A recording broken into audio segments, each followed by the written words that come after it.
सिर्फ एक कम्युनिटी नहीं, मुस्लिम कम्युनिटी नहीं, बल्कि और भी जो कम्युनिटी के लोग हैं उनके भी दिल में ये दहशत है कि आने वाला वक्त जो है वो एक ख़तरनाक वक्त आ रहा है। ऐसे में तमाम लोगों को क्या करना चाहिए, और ख़ासकर चूँकि इलेक्शन का दौर है, इस इलेक्शनी जो हमारा एक बहुत बड़ा हथियार है, इसको सामने रखकर तमाम बरादरान वतन को क्या पैगाम दिया जा सकता है? आपका सवाल बहुत सही है और आपने बहुत सही मसले की तरफ निशानदेही की। हम बार बार यही कह रहे हैं कि इलेक्शन सिर्फ मुसलमानों का मसला नहीं है।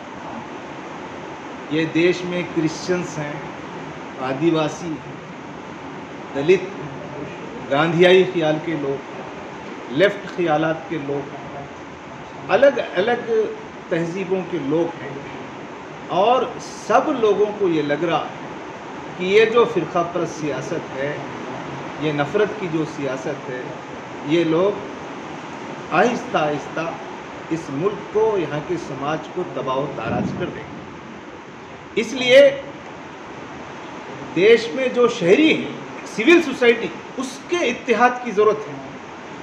इसलिए हम बार बार कह रहे हैं कि सिर्फ मुस्लिम इत्तेहाद, मुस्लिम यूनिटी की बात नहीं है। इस यूनिटी में क्रिश्चियंस को, दलित को, आदिवासी को और इंसाफ पसंद समझदार हिंदुओं को और मुसलमानों सब मिलकर जो नफ़रत के फैलाने वाले हैं उनके खिलाफ डट कर खड़ा होना चाहिए। ये असल सब ये एक पॉलिटिकल भी है, सोशल भी है। पॉलिटिकल तो ये है कि अब वोट देना है, लेकिन जो सोशल लड़ाई है वोट देने के बाद भी है। सिर्फ वोट देने तक इतिहाद से रहना है और वोट देने के बाद इतिहाद से नहीं रहना है।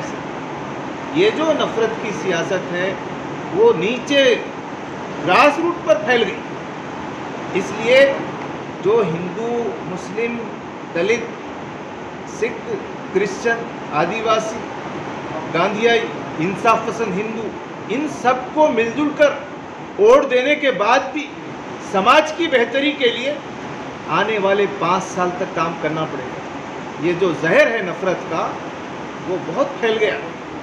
जैसा आदमी शराब पीने से उसकी अकल ख़राब हो जाती है, ये नफ़रत के जहर ने भी इंसानों के दिमाग को ख़राब कर दिया है।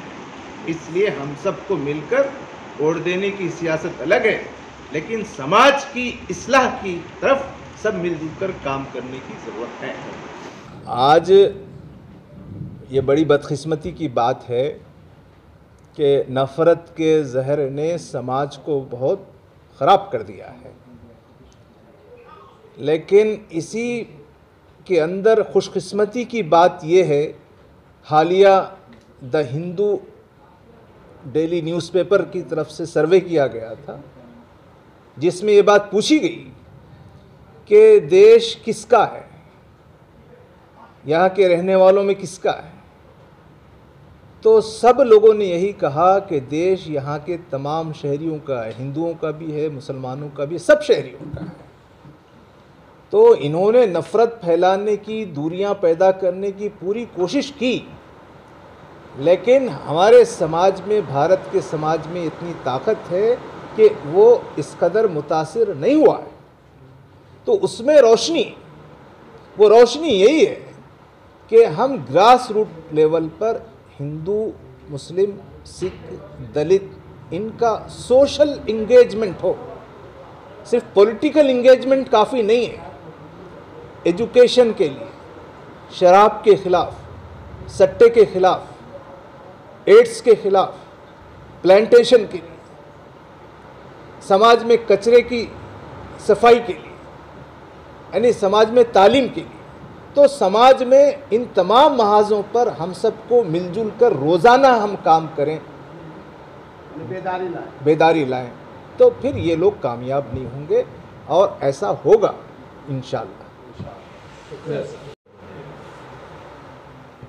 कुछ ऐसी सियासी जमात के नुमाइंदे हैं इलेक्शन में जो पार्लियामेंट के अहम मने मौजू पर या कभी वोटिंग होता है तो गायब हो जाता है।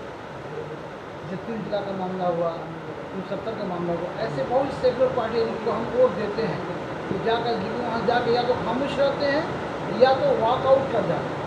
वॉकआउट करने से क्या होता है कि फिरकापरस्त लोगों को ताकत मिलती है और बिल आसानी से पास हो जाता है। तब ऐसे अगर उम्मीदवार फिर उठे अगर इलेक्शन में तो हमें क्या करना चाहिए? हमको उन पार्लियामेंट के उम्मीदवारों के घरों पर एहतजाज करना चाहिए और उनके बाज़ारों में चलना मुश्किल कर देना चाहिए और उनको सरेआम माफ़ी तलब करने पर मजबूर करना चाहिए। वही तो यहाँ की गवर्नमेंट जी वही तो यहाँ की गवर्नमेंट की ममता गवर्नमेंट। नहीं, ठीक है, वो कौन सी गवर्नमेंट के है, कौन सी पार्टी के हैं, नहीं, हमने वोट दिया, वो हमारे नुमाइंदे हैं और वो हमारे खिलाफ पार्लियामेंट में काम करते हैं, तो हम उनका घेराव करना चाहिए और उनको अपने रवैये को बदलने की तरफ इज्तिमाई जद्दोजहद करना चाहिए। इसके अलावा क्या रास्ता है? उन्हें हम कन्विंस करें, बात करें, पार्लियामेंट के सेशन से पहले भी उनसे बात करें, पार्लियामेंट के सेशन के दौरान भी बात करें, पार्लियामेंट के सेशन के बाद भी बात करें। ये तो हमारी बेदारी और हमारी ताकत पर है, इसलिए आवाम को बेदार होने की ज़रूरत है।